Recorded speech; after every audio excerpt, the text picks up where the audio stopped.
Hello everyone. In today's class, we will be studying about the anatomy of the dicot stem, monocot stem. Then after that, we will be studying about dicot stems, then leaves, and then about the secondary growth, then springwood, autumnwood, hardwood, and sapwood, and then about the cocymbium. So let's start. Okay. So dicot stems. What about dicot stems? Earlier also, I told you that we need to study about there are different types of layers and we need to study about four features of each layer. Okay. Keeping all those points in your mind, we will start the class. Okay. So dicot stem. Dicot stem, the epidermis is the outermost layer. It is the protective layer. Stem being, so it has a cuticle. Cuticle may bear the trichomes and stomata. First layer is the epidermis. Second layer is the cortex layer, which consists of multiple layers between the epidermis and the pericycle. In this cortex, we have three layers in it. First is the hypodermis, second is the cortical layer, and third is endodermis. Now, hypodermis is formed by collenchyma. जब हम लोग ने collenchyma study किया था then वहां पर ये study किया था that collenchyma is meant for the mechanical strength to the young leaves, stems. Okay, so its function is same. Hypodermis function is same as that of collenchyma because it consists of collenchyma cells. Then second is the cortical layer. This cortical layer, it consists of parenchymatous cells that are rounded and thin-walled. Conspicuous intercellular space. The space cells is large. Conspicuous means a very well developed space is there in between them. Endodermis. Endodermis, in case of dicotyledonous stem, we call endodermis as starch sheet. Why we call it as a starch sheet? Because it is rich in the starch grain. So it is called as a starch sheet, endodermis. The third layer is pericycle. Pericycle is formed from sclerenchymatous cell which are present in semilunar patches. Semilunar patches like in this manner. Semilunar patches. Okay, semilunar patches, and it is present above the phloem. Okay, then medullary rays. Medullary rays are present within the vascular bundle, radially placed. They are parenchymatous cells. For example, I am showing you how they are present. Medullary rays. This is for dicotyledonous stem. This is phloem. This is the xylem, right? Medullary rays are present from here. They are readily placed below the phloem. They are readily placed towards the center. ये पूरा ऐसा circle होता है, right? ऐसा करके medullary rays are present in this manner. Okay. Next. Sorry. We have medullary rays हो गया. अब next is vascular bundle. Vascular bundles, they are the vascular bundle, यहाँ पे एक special quality है about the vascular bundle. ये केवल dicot stem में ही vascular bundles ring arrangement show करते हैं. बाकी सब में there is no such arrangement. ठीक है, so this is special to this dicot stem only. Now the stem is conjoint जिसमें the radius is same for the phloem and the xylem. Open means they can show the secondary growth. And endark protoxylem in which the firstly formed xylem is towards the inner side and the secondary formed xylem is towards the outer side. And then at the center we have a pith which consists of rounded parenchymatous cells, intercellular space, and it covers a large central portion. Okay, a well developed pith is present. So what is present as a whole? summarize कर रही हूँ. Epidermis as a outermost protective layer. Then we have cortex, which consists of three layers in itself: hypodermis, cortical cell, and endodermis. Then the third one is the pericycle, which is made up of sclerenchymatous cells, then medullary rays, then vascular bundle, and then the pith.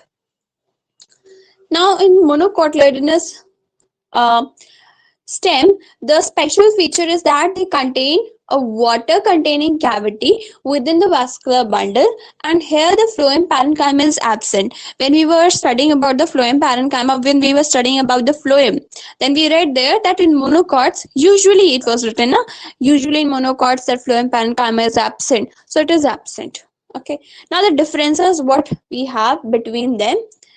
See, जब हम लोग ने यहाँ dicot पढ़ा था, the hypodermis here it was formed of the collenchymatous cell, but here the hypodermis is formed from sclerenchymatous cells that, and they are conjoined stems. They are conjoined, but they are closed. Vascular bundle, in the dicot stem we read that they have a ring-like arrangement, but in monocots the vascular bundle is scattered, and they are large in number and surrounded by the bundle sheath cells plus ground tissue. Now here bundle sheath cells, they are formed by sclerenchymatous cells for providing mechanical strength, and ground tissues are large conspicuous parenchymatous. So ground tissues is ground tissue, parenchymatous cells, and bundle sheath cells are formed from the sclerenchymatous cells.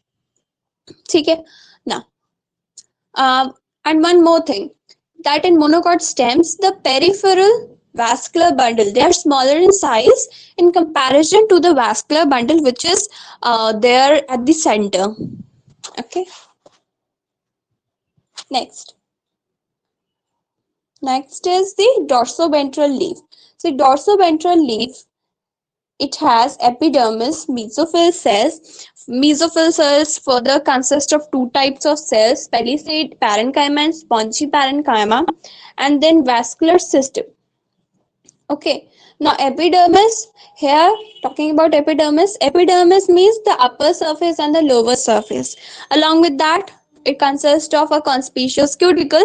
Cuticle are meant for reducing the loss of water through transpiration. So upper surface ka biological name is adaxial. The lower surface biological name is abaxial.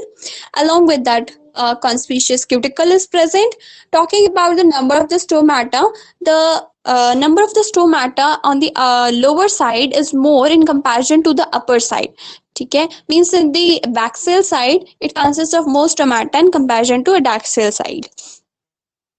Cells, mesophyll cells, they are present, they are the tissues which are present in between them. ठीक है, means the upper surface and the lower surface के बीच में जितना भी tissue है, जितनी भी tissues हैं, that whole is called as the mesophyll cells, and they possess a chloroplast, and these chloroplasts are formed from the parenchyma cells, and these chloroplasts are meant for the photosynthesis. Hence we call that mesophyll cells are in region where the photosynthesis takes place. Now palisade parenchyma and spongy parenchyma में differences क्या है? See, palisade parenchyma is present at the adaxial side. Adaxial means upper side, and spongy parenchyma is present at the lower side. In the palisade parenchyma, it consists of the elongated cells, whereas in the spongy parenchyma, it consists of oval and round cells. Then in palisade parenchyma, they consist of the cells that are vertically arranged but parallel to each other. Means to say, in this manner, palisade parenchyma के बारे में बोल रही हूँ, like this. They are vertically arranged but parallel to each other. Okay, so palisade parenchyma. And here the cells are loosely arranged and they have intercellular space in between them, and they are present in between the palisade parenchyma and above the lower epidermis. Talking about vascular bundle, so in vascular bundle, so because it is a dicot, so reticulate venation is present, and in reticulate venation there is a difference in the size of veins. ठीक है, and size of veins is directly proportional to the size of the vascular bundle. जितना बड़ा size होगा vein का of a leaf, उतना ही बड़ा size होगा vascular bundle का भी. ठीक है, So vascular system is present in the veins and the midribs. Vascular bundle are surrounded by bundle sheath cells. They are thick walled cells. Okay, bundle sheath cells that are thick walled cells. ठीक है. Then isobilateral. Iso word means same. Bilateral means both the sides. The stomata is same in number. Okay. Now anatomy is similar to that of the dicot stem, dicot leaf, but where lies the difference? First difference is that number of the distribution of stomata.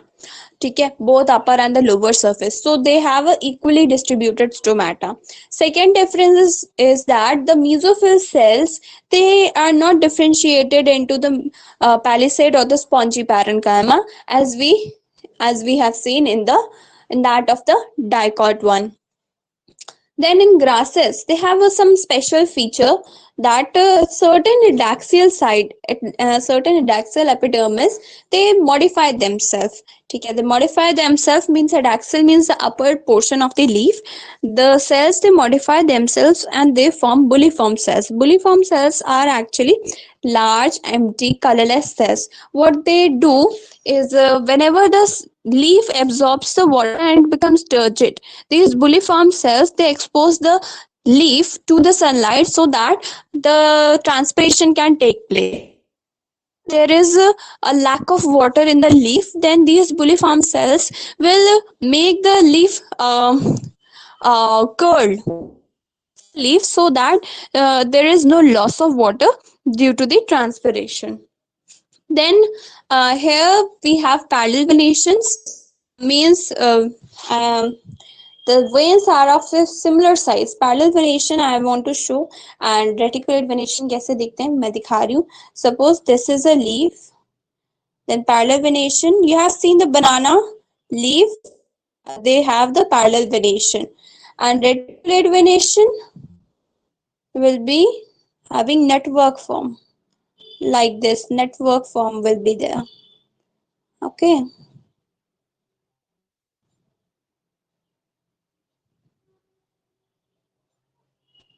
ठीक है. So parallel, and this is reticulate. Okay, next.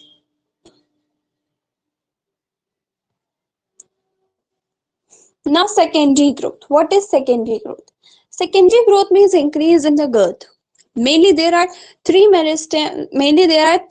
parts that are involved in the secondary growth. First is a lateral meristem. Lateral meristem means if this is a stem, then lateral side. These are the lateral meristem which are present on the lateral side.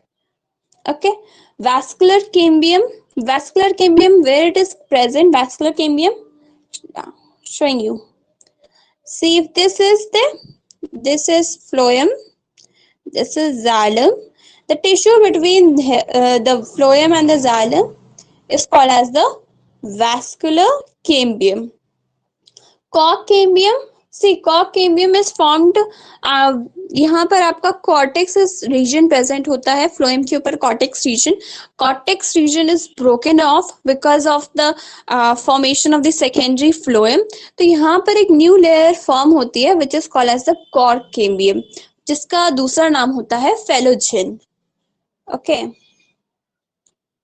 now so we have यहाँ पर कि जो vascular cambium है, they are the meristematic cells that cut the vascular bundle, means there are some meristematic cells that cut the vascular bundle and that form the vascular cambium. Okay, पहले तो young stems में क्या होता है कि जो ये cambium होता है, vascular cambium, they are present in the form of patches. ऐसे ऐसे करके patches में present होंगे चारों तरफ, in a circle patches में present होंगे. और फिर जैसे ही स्टेम एडल्ट हो गया, ठीक है, तो ये पैचेस क्या करेंगे, इसके बीच में प्रेजेंट होती है medullary race, primary medullary race. तो उसके हेल्प से ये सारे पैचेस एक दूसरे से कंबाइन कर जाएंगे और एक रिंग फॉर्म कर जाएंगे सर्कल के फॉर्म में. ठीक है, तो ये हो गया. समझ में आई बात? मैंने यहाँ पे एक डायग्राम भी बना के रखा है. 1 मिनट, इरेजर.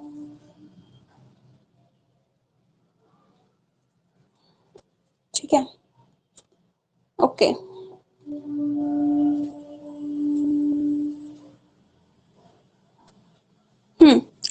तो ये जो मैंने डायग्राम बनाया ना, formation of the cambial ring कैसे होता है मैंने बता दिया यहाँ पर कि ये है आपका पहला प्राइमरी फ्लोएम, ये आपका प्राइमरी जाइलम, और इसके बीच में प्रेजेंट होता है intra fascicular cambium. Intra means, intra जब भी वर्ड आएगा तो इसका मतलब हुआ, इंट्रा का मतलब होता है प्राइमरी, ठीक है।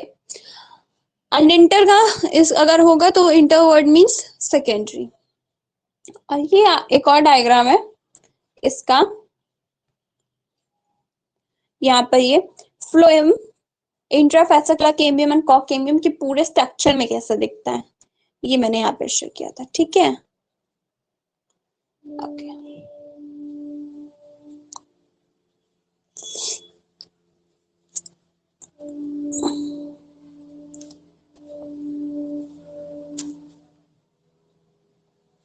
8 पेज पे चलते हैं।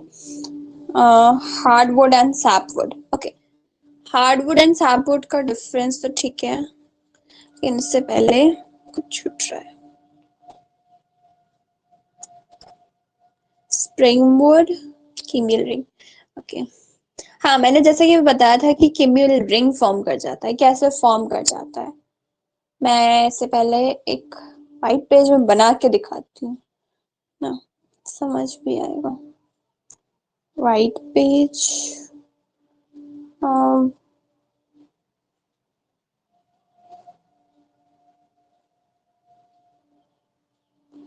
व्हाइट पेज तो कहीं दिख ही नहीं रहा, इसको ही बड़ा कर दो।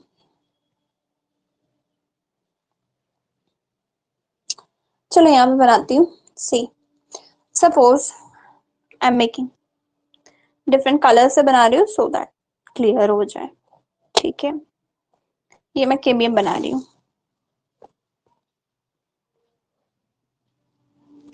ये कैम्बियम है, ठीक है।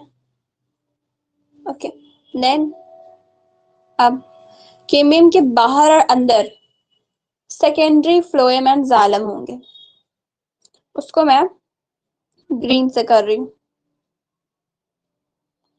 ये तुम्हारा सेकेंडरी जाइलम, ये तुम्हारा सेकेंडरी, सॉरी बाहर वाला तुम्हारा सेकेंडरी फ्लोएम, अंदर वाला सेकेंडरी जाइलम, ठीक है।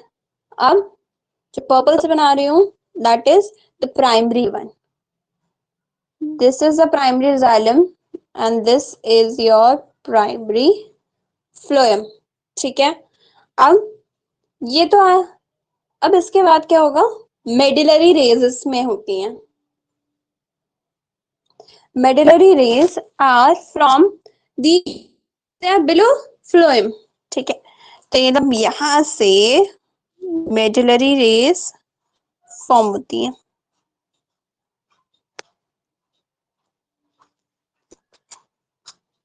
इन दिस मैनर, ठीक है। ये मेडुलरी रेस फॉर्म हो गई, ठीक। तो यहाँ पर कैम्बियम रिंग कैसे बना, क्योंकि यहाँ ये जो पोर्शंस है ना, ये पोर्शंस यहाँ ये यहाँ पर मेडुलरी रेस प्रेजेंट थी, प्राइमरी, ठीक है। और ये जो है ना, ये मैंने बनाया सेकेंडरी मेडुलरी रेस, ये जो है ये सेकेंडरी है, ठीक। और जो यहाँ प्रेजेंट थी वो प्राइमरी थी, ठीक। तो समझ आता है, तो बस सी तो होता क्या है, ये जो कैम्बियल रिंग फॉर्म, ठीक, ये क्या करेगा, जो टिश्यूज हैं उसको कट ऑफ करता जाएगा, जिससे सेकेंडरी और प्राइमरी फ्लोएम और सेकेंडरी जाइलम फॉर्म होगा। तो बाहर के साइड सेकेंडरी फ्लोएम फॉर्म होगा, ठीक है। At the outer side secondary phloem form होगा, ठीक। बाहर के साइड सेकेंडरी फ्लोएम फॉर्म होगा और अंदर के साइड सेकेंडरी जाइलम फॉर्म होगा। अब इसकी जो एक्टिविटी है ना, अंदर के साइड ज्यादा, it is more active towards the inner side than towards the outer side। ऐसा क्या होगा कि जो अंदर के साइड, ये जो सेकेंडरी जाइलम है, it is formed more in comparison to the secondary phloem. और एक और चीज होगा दैट जो प्राइमरी फ्लोएम है ना, इट गेट क्रश्ड, ये क्रश हो जाएगा, इट गेट क्रश्ड, ठीक है। So primary and secondary phloem get crushed, पहले प्राइमरी क्रश होगा, सेकेंडरी फ्लोएम बनते बनते फिर उसके बाद ज्यादा सेकेंडरी जाइलम फॉर्म करेगा तो वो भी क्रश हो जाएगा। ये समझने वाली चीज है पूरी, ठीक है। Now cambium it forms a narrow bands of parenchyma which is called as secondary. तो ये जो बना है ना यहाँ पर, ये वाला जो portion, that is your secondary medullary rays, ठीक है, secondary medullary rays, and that is that consist of parenchymatous sales, ठीक है, that passes radially through secondary xylem and secondary phloem. ये था केमियल रिंग के बारे में, ठीक है। Springwood and autumnwood. See, springwood is a cambium. Springwood means it is seen in the spring season. ये spring season में आपको मिलेगा, spring season. And autumnwood आपका autumn season में, ठीक है। इसमें केमियम की एक्टिविटी बहुत है, इसमें लेस एक्टिव होता है केमियम, बहुत ही कम कट करता है सेल्स को towards outer side and inner side, ठीक है। It produce a large number of the xylary vessels, क्योंकि इसमें वाइडर कैविटी होगी स्प्रिंग में। देखो गर्मियों में हम लोग अपनी बात कर रहे हैं तो समर्स में क्या होता है, we are more active in comparison to the winters, ठीक है। विंटर्स में सब लोग ब्लैंकेट के अंदर है ना। तो in the spring season we are more active, ठीक है, and we have a lot of water, ठीक है, 3 to 4 liters समटाइम। तो क्या होगा कि जो उसमें जाइलरी वेसल्स हैं, they are formed more, because they are formed more, the transport of water will be more, hence the cavity which is formed na is wider, ठीक। autumn wood में क्या होता है, they have few xylary vessels and narrow vessels। अब ये जो spring है, they are light in color and that too low density, क्योंकि xylary vessels हैं, ये तो पूरा है ना, खाली है, यहाँ से तो पानी जाएगा, ठीक। इसमें क्या होगा, नैरो होंगी, मतलब ये है, और बाकी पूरा बहुत मोटा, डेंसिटी बढ़ गई, समझ रहे हो। अब ये किस काम आते हैं, ये जो स्प्रिंग वुड है, ऑटम वुड है, किस काम आते हैं। सपोज कि ये आपका ट्री है, ठीक। अब स्प्रिंग में पिंक कह रही हूं, एक लाइन ऐसी बनी, फिर उसके बाद ऑटम में एक लाइन ये बनी, तो ये दोनों को मिलाकर हम लोग एनुअल, ये जो स्प्रिंग का है, ये ऑटम का है, दोनों को मिलाकर हम लोग क्या कहते हैं, एनुअल रिंग्स। एनुअल रिंग्स से हम लोग एस्टिमेट कर सकते हैं what is the age of a tree, ठीक है। नेक्स्ट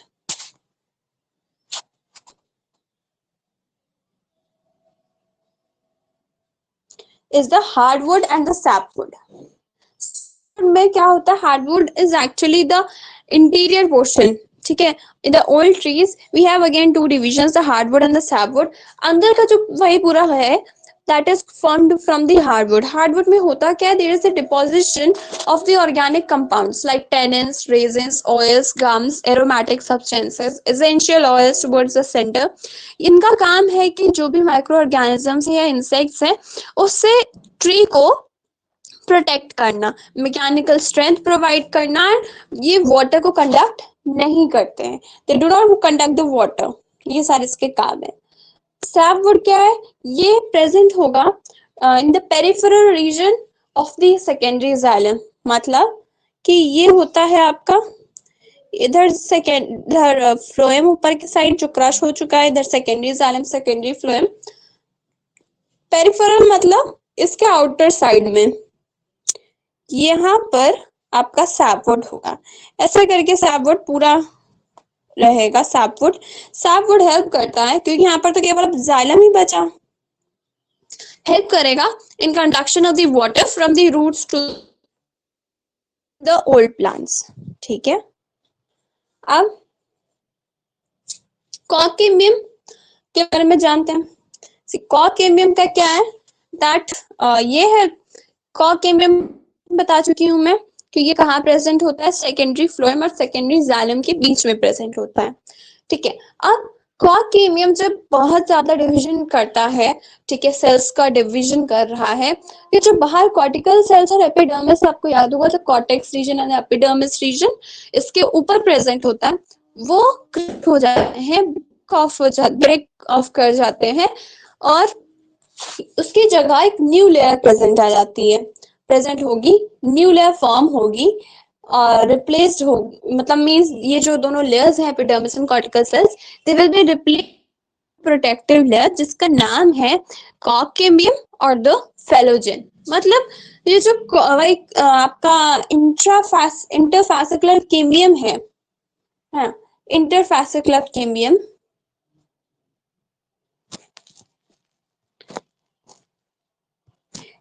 देखिए इंटरफैसिकुलर केमियम ये है आपका, ठीक, interfascicular cambium, then we have यहाँ पर आपका माना फ्लोएम है, सेकेंडरी फ्लोएम, ठीक है, ये आपका सेकेंडरी फ्लोएम है। सेकेंडरी फ्लोएम के ऊपर एक और लेयर आ जाएगी जिसका नाम है फैलोजेन और दी कॉर्क केमियम। कॉर्क केमियम बोलो या फैलोजेन बोलो। अब ये फैलोजेन का क्या काम है कि ये अब अपने आप को डिवाइड करेगी, ऊपर के साइड और नीचे के साइड। और क्या फॉर्म करेगी ऊपर के साइड, ये तो हो गया कॉर्क केमियम, ऊपर के साइड कॉर्क फॉर्म करेगी फैलम, और नीचे का साइड ये फॉर्म करेगी सेकेंडरी कॉर्टेक्स, फॉर्म करेगी नीचे की साइड, इसको फेलोडर्म भी कहते हैं। तो ये पूरा का पूरा कॉन्सेप्ट समझा दिया मैंने, ठीक है। अब यहाँ पर देखो, ये मैंने बनाया है, इंटरफैसिकुलर केम्बियम है, ठीक है, ऊपर है यहाँ पर ये सेकेंडरी फ्लोएम, उसके बाद ये सेकेंडरी फ्लोएम, ये प्राइमरी फ्लोएम, ये फैलोजन या कॉर्क, ठीक है। अब इधर आओ,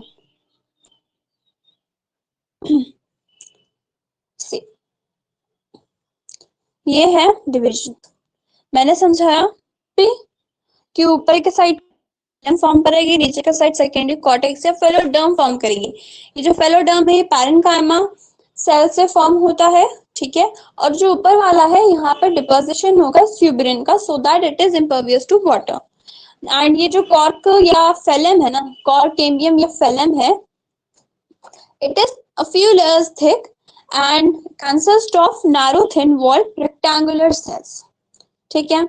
अब एक टर्म आता है, it is a technical term, ठीक है, जिसका मतलब हुआ कि periderm and secondary phloem. Periderm क्या होता है ये भी बता दूं, ये जो आपका सेकेंडरी कॉर्टेक्स हुआ, फेलोजेन हुआ एंड फेलम हुआ, इन तीनों को मिला के पेरिडर्म कहते हैं।